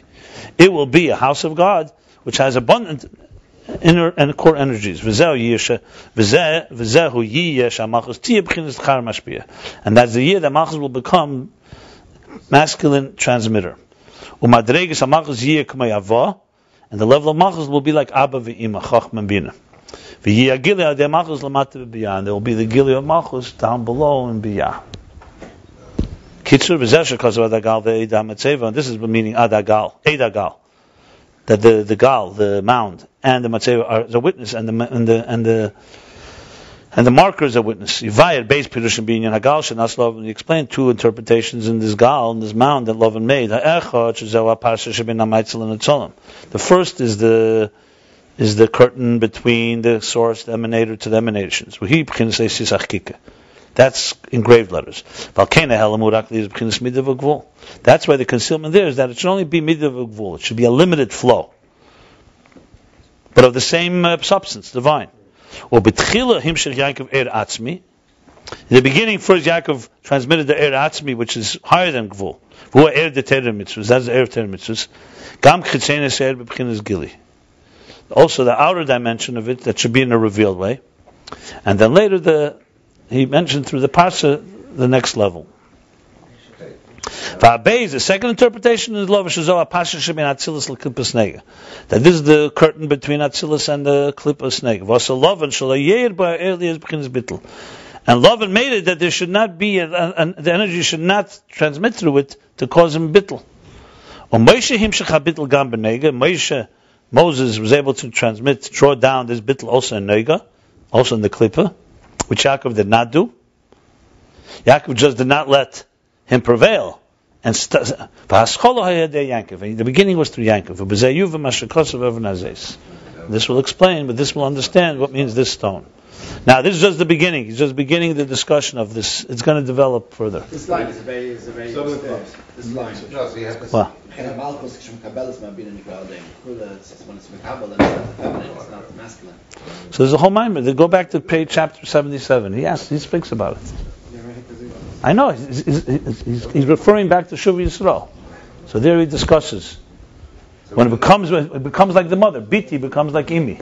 So he's receiving, but then it receives a level that it becomes Tzchar. Okay, we stop here. So we did a review of the whole Hamshach and also primarily chapter 107, more detail, the conclusion of Maimer 27. Discourse.